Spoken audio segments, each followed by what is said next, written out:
Yes. No. More. Like fine? Where? I'm fine. They go here now?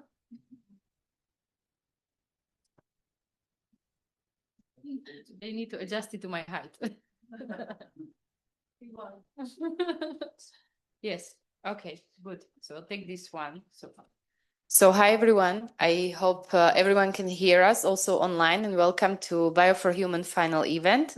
I'm Andrea Motola, the project coordinator of Bio4Human. And I just want to give a few seconds to people online to tell us if there are any technical issues, since they come up pretty often, right? For people in the room, welcome. I very much appreciate that you came on spot to our final event. A couple of technical items for people in the room. You can connect to free Wi-Fi. The bathrooms are in the end of the corridor.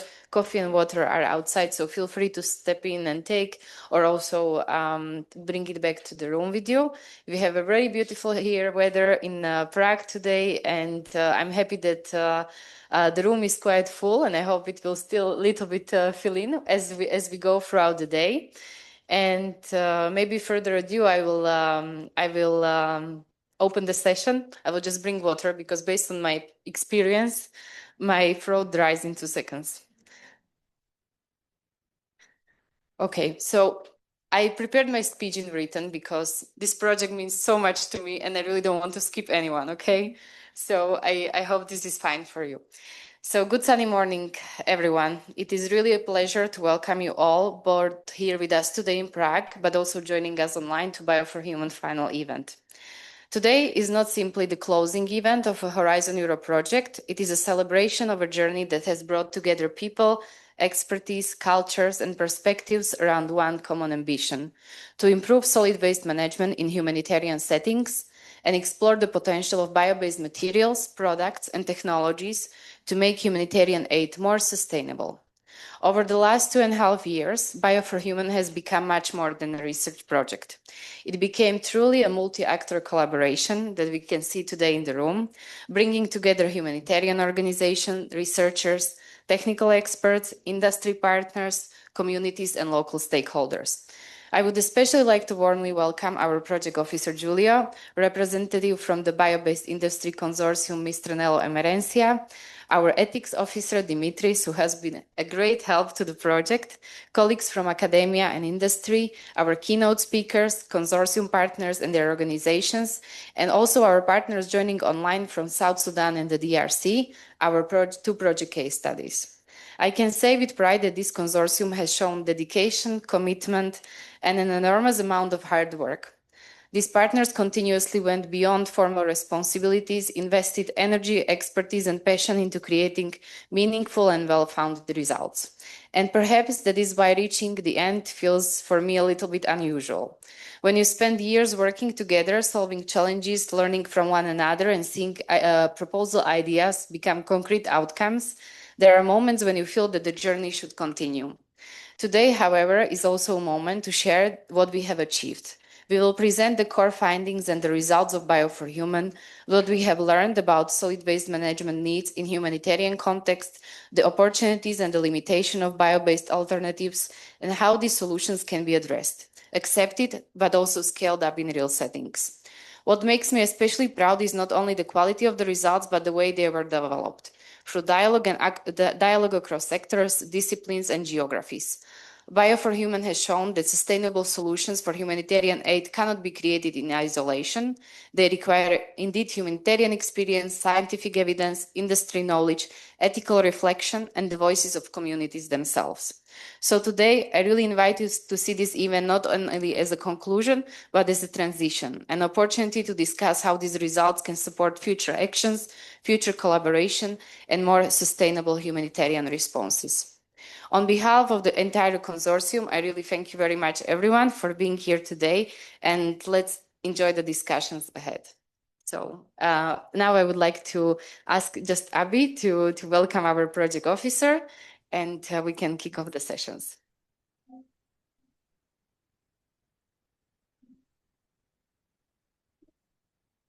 Hi, good morning, everyone. So just to introduce our project officer, Julia. So Giulio Patanaro is a research program manager at the European Research Executive Agency, the REA. His Horizon 2020 and Horizon Europe R&I project portfolio tackles bioeconomy and the circular economy and focuses on international cooperation and the climate, water, energy, food nexus. Before joining the REA, Julia worked as a policy officer and project advisor at the Executive Agency for Small and Medium-Sized Enterprises and at the Directorate General for Research and Innovation of the European Commission, DG RTD, where he followed R&I grants and EU initiatives in the area of eco-innovation. So without further ado, Julia. Hello, everyone. Thanks for the invitation. I don't have any speech prepared, no slides, so you won't be as structured as Andrea. But I just wanted to say a couple of words on behalf of the Research Executive Agency, actually. So first of all, again, thanks for the invitation. It has been a very nice, almost 3-year journey, if we consider the ground preparation, and we still have some months in front of us before the conclusion of the project. Just a couple of words really on to emphasize the innovative elements of this project, because sorry, I still have the leftover of a long-lasting cold. So it has been the first time for us that we had a call on the relation between bio-based, the bio-based economy and the humanitarian world, so to say. So that has been extremely innovative. With your sister project, Worm, you have been the first 2 projects ever in this field under Cluster 6, and it has really been a pleasure following all the developments. And I'm really, honestly, I was really happy to see all the nice work you did. Last time was a couple of days ago that you presented the life cycle assessment work you performed, etc., in a joint event with other bioeconomy projects. And there it was another example of your uniqueness, because you were in a forum with projects that have had nothing to do with you, let's put it like that, except for tackling the bioeconomy. But yeah, that's I think the most innovative part of the work, that you managed to put together communities that normally also internally, in the Commission, in the European institutions, work rather separately. So the research innovation work and world and the humanitarian world. So I think there's an innovative element in terms of the results that we will see during the day today, but there is also an innovative element in terms of the community that you have managed to build, and also from our perspective, it has been very nice to see these communities, talking to each other, making synergies, and hopefully continue working together in future calls. So it has been absolutely a pleasure for me also to follow your work as a project officer. And the other thing I wanted to say also, that I would really like to congratulate you also on your clustering activity with your sister project, Worm, because you really managed to go. It was not just clustering, like having a share newsletter and things like that, but I've really seen like how the two of you, the two projects, you really work together on aspects like procurement, for example, etc., on sharing lessons learned, on individual solutions, etc. So that has been really, this is what we always, it's our ambition when we encourage clustering, and you really made it happen.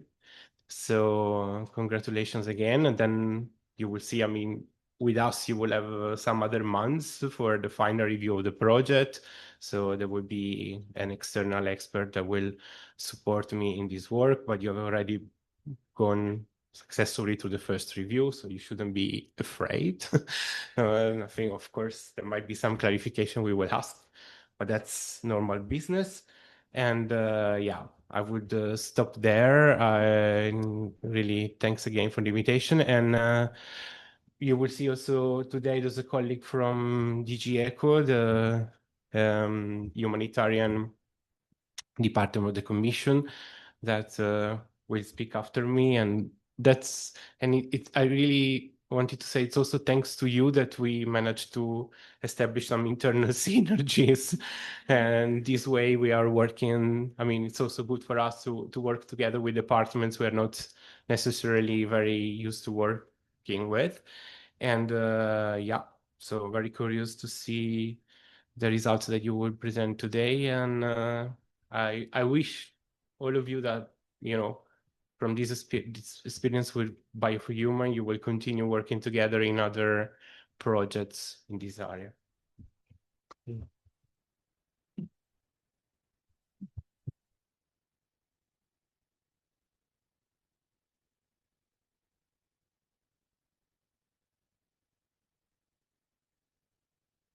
So next we would like to introduce Anya Perijevic, who is coming online. And Anya is the Senior Environmental Sustainability and Climate Resilience Advisor at DG ECHO. She brings over 15 years of experience at the intersection of environmental sustainability, climate resilience, and humanitarian response. As an architect and international development practitioner, she has worked across fragile and displacement settings to advance more sustainable, dignified, and climate resilience built environments. Her work with DG ECHO focuses on climate adaptation and environmental sustainability strategies across humanitarian contexts, helping reduce the ecological footprint of the aid sector. Previously, with UNHCR, she led shelter and infrastructure programs globally, pioneering greener approaches to humanitarian response.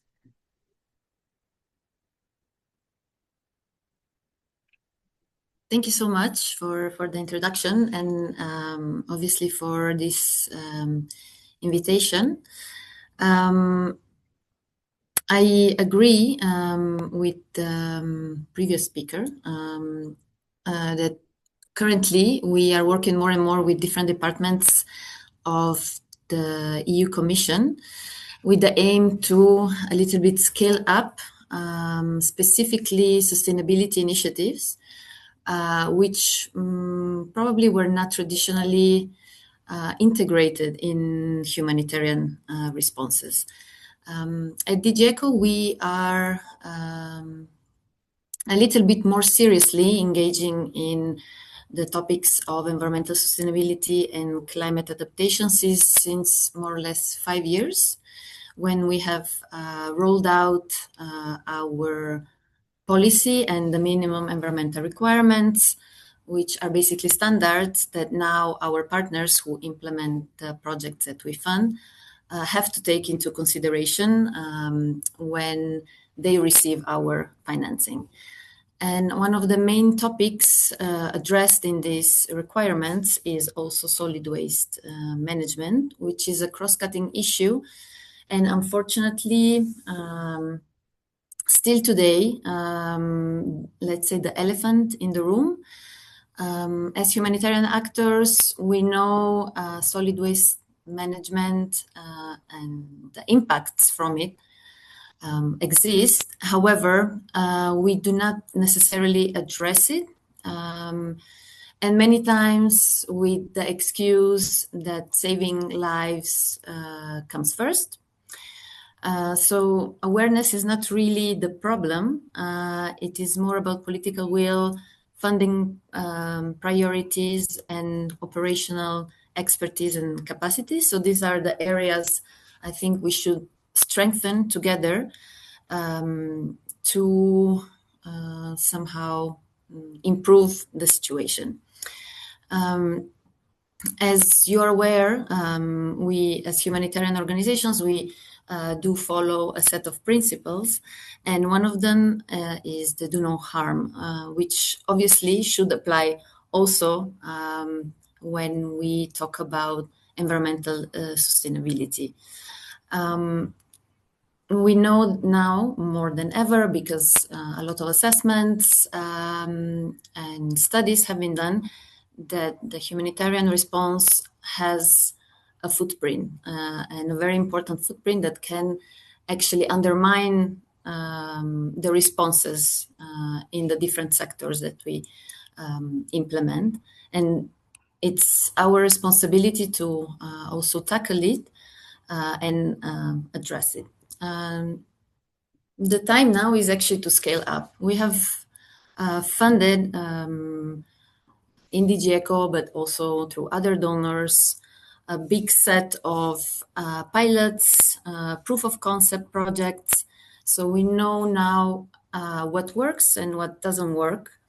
What we still need to see is scaling up of these initiatives. And I hope that these projects that we will discuss today will also support a little bit this very needed implementation phase of more sustainable initiatives in humanitarian settings. So now it's more about not what we should do, but how should we do it and how quickly.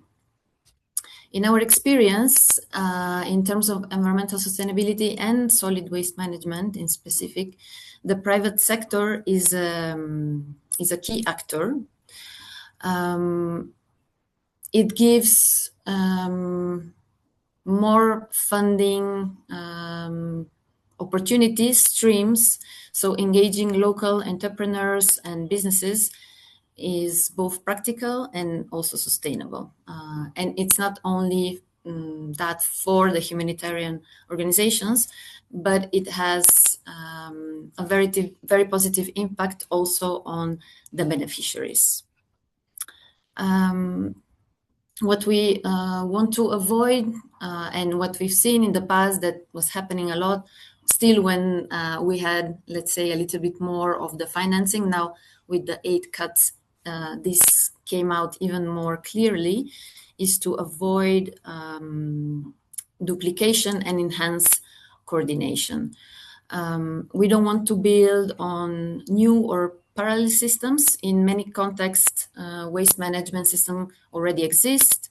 We have actors working in them.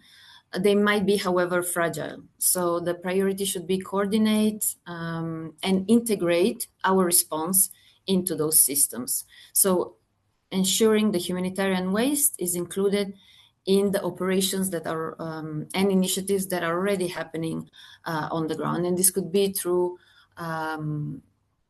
public organization engagement, or as I mentioned before, through engaging the private sector.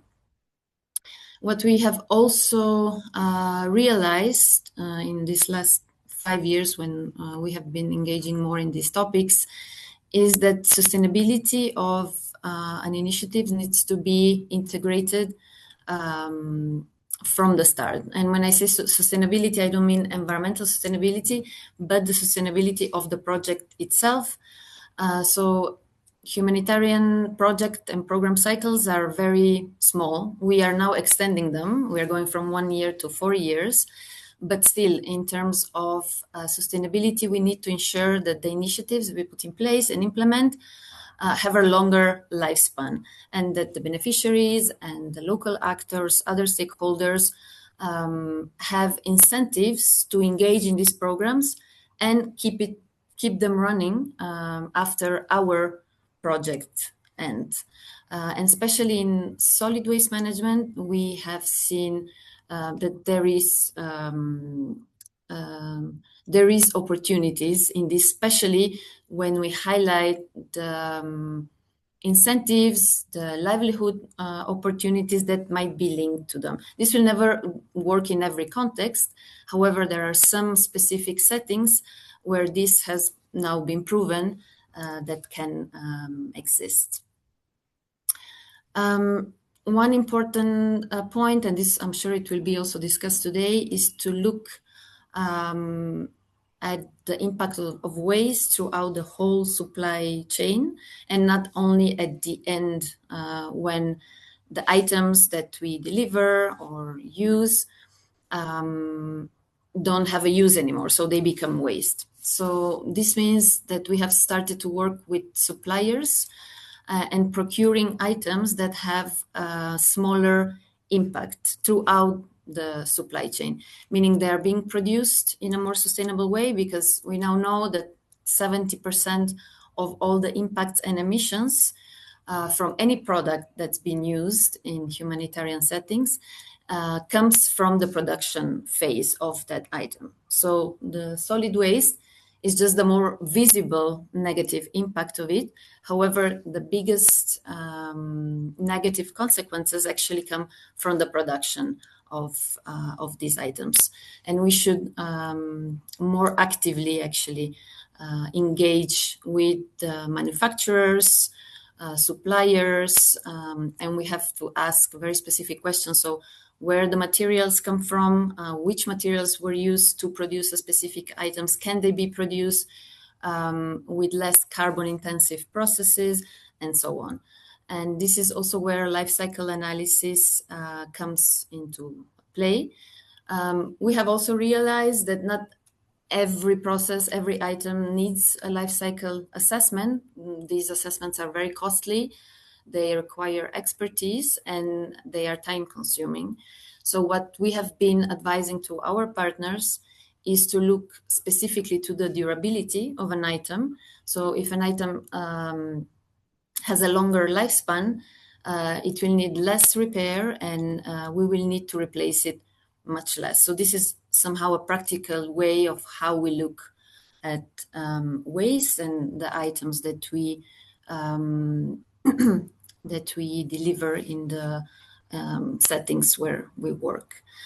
And finally, just maybe the last point on localization. It's something that's being discussed a lot nowadays. And just to highlight that locally produced, procured items are not necessarily the more sustainable ones. And this also came out from our experience and knowledge taken from life cycle assessments that we have carried out on the items that we use. So to just be careful and take decisions based on information and science. Thank you so much. Over to you.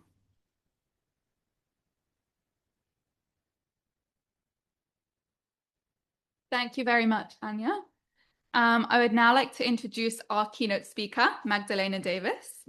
With extensive experience at the intersection of sustainability, circular economy, and international collaboration, Magdalena is former co-chair of the Czech Green Party, former mayor of Mnisk pod Brody, I hope I'm pronouncing that okay, climate program director at People in Need, a biologist by training with academic and professional experience in environmental impact assessment and sustainability. And her work spans public policy, municipal leadership, and applied environmental programs, including waste management, climate adaptation, and stakeholder engagement, directly aligning with Bio4HUMAN's focus on real-world implementable solutions in complex contexts. So thank you, Magdalena. I think we're just getting...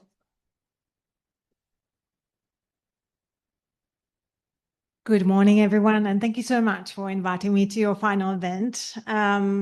When I founded a municipality-owned and operated waste management system company, I thought that was really hard enough in the Czech Republic, but then I got familiar with the results of your project, and my deep respects to everyone who is actually attempting to run something like that in third world countries. I am very interested in the results and what comes out of this project and many others. What I wanted to talk about today is directly linked to Bio4HUMAN project, but it also has a broader context. Maybe some of you have noticed that United Nations Environment Programme recently published its 7th edition of the Global Environment Outlook, with a title, A Future We Choose. It is a product of 287 multidisciplinary scientists from 82 different countries, and it is the most comprehensive environmental assessment to date. If I had to choose a single page from this 1,200-page beast, it would be a page 90, specifically a figure C1, which you can actually see on the screen here. And the figure is called, for those of you who can't read the small writing, I don't blame you, interconnectedness of the global environmental crises. You might see in the diagram on the left, where you see a lot of arrows, especially sort of round-shaped arrows. There are 4 major crises depicted: climate change, biodiversity loss, land degradation, and pollution and waste. These crises actually interact and enhance one another. Sometimes we don't see the full effect of it until much later because of the nonlinear or gradual responses. However, it is proven, at least with some of these, that there is direct effect and enhancement. We could call all these crises together as a single crisis, and that would be a crisis of human and nature relationships. This is mostly driven by socio-economic systems that run on unsustainable resource extraction and consumption patterns. And these have major socio-ecological consequences. Millions of people are affected by resource-driven disputes and conflicts. Many are displaced and many become refugees. And this is where humanitarian action comes into place and in plays a very important role and saves lives. Unfortunately, as Anna Prieves has already mentioned, this also leaves a footprint. Today, humanitarian operations generate significant volumes of waste. Much of it is plastic-based and unmanaged, particularly in the infrastructure settings such as, for example, the Democratic Republic of Congo or South Sudan. And the problem is that without effective waste systems, the waste accumulates in the communities, it pollutes water, it degrades the arable land for agriculture and creates long-term public risks, especially related to health. So, as mentioned already, a significant shift is needed. So today's help does not become tomorrow's problem. And I'm pretty sure through meeting a lot of my colleagues that people who work in humanitarian settings actually want to be part of the solution, not part of the problem. The truth is that the sector is already changing, and we have already heard that, because there are frameworks like the Climate and Environmental Charter for Humanitarian Organizations and the DG ECHO's minimum environmental requirements. So the agenda of sustainability is really no longer optional. It is an operational necessity and responsibility. I think the most interesting thing on the Bio4HUMAN project for me is that it actually demonstrates that humanitarian systems can move from that classic linear deliver, use, discard model towards more circular and sustainable approaches. And at the heart of the bio-based transition, or I should say at the transition of this whole system, are bio-based solutions. So that means products or technologies that are derived from renewable biological resources, and these actually offer 2 very complementary pathways. They replace conventional plastics with biodegradable or bio-based materials, and subsequently, they transform this organic waste into valuable resources, for example, energy, fertilizers, animal feed, and so on. I think the project gained several really key insights from fieldwork, technical assessments, and stakeholder engagement. So let me sum them up. 1, sustainability is feasible, even with tight budgets, which we will all face in the coming years. Replacing conventional packaging with bio-based alternatives typically results in minimal increases in overall humanitarian kit costs. This creates a real opportunity to integrate sustainability into procurement, and that's a key word, without major financial burden. 2, not all green solutions work everywhere. Bio-based does not automatically mean better, because environmental benefits depend on waste management systems, very important, local infrastructure, also very important, and user behavior and reuse practices, paramount. Therefore, the solutions must be fit for context and not imported as one size fits all.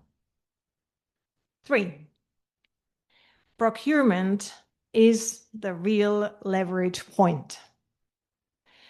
Humanitarian actors do not really choose freely. It is the donor rules, standards, and approved supplier lists that determine what is used. So without integrating the bio-based options into these systems, the adoption will remain limited, regardless of any kind of innovation. 4, communities accept, but upon condition. Communities are supportive of reducing waste, but you have to present familiar or proven solutions to gain better traction. And there is a quite extensive experience, for example, when people need with biogas or the black soldier fly systems. But if you want communities to use new materials or technologies, this requires demonstration, trust building, and adaptation. And you will learn more about that, I believe, today, during the day, in the case studies. And also there's more detail to be found in the recently published Bio4HUMAN Community Engagement Report.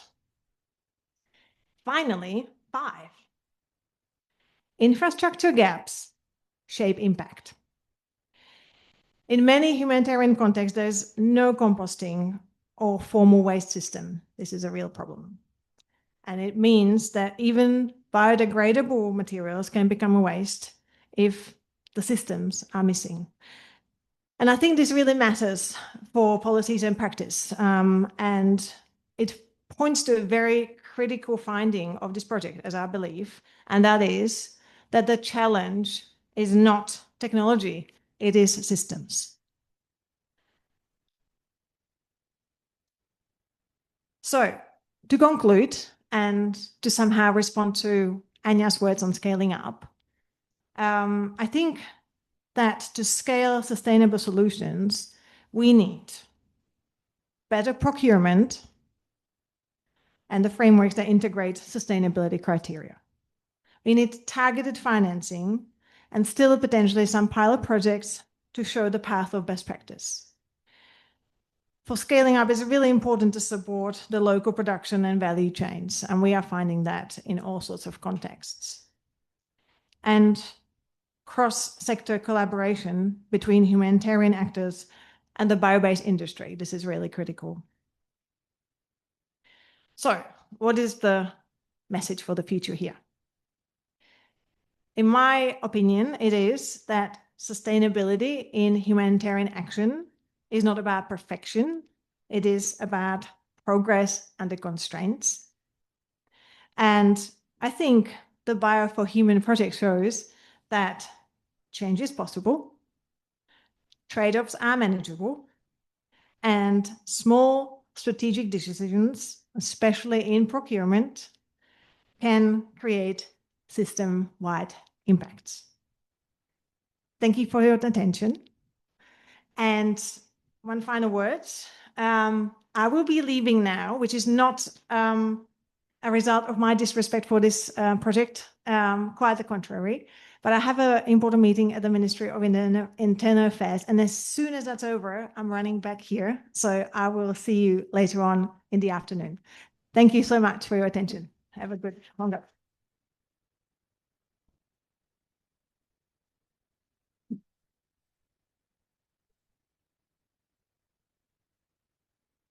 Thank you.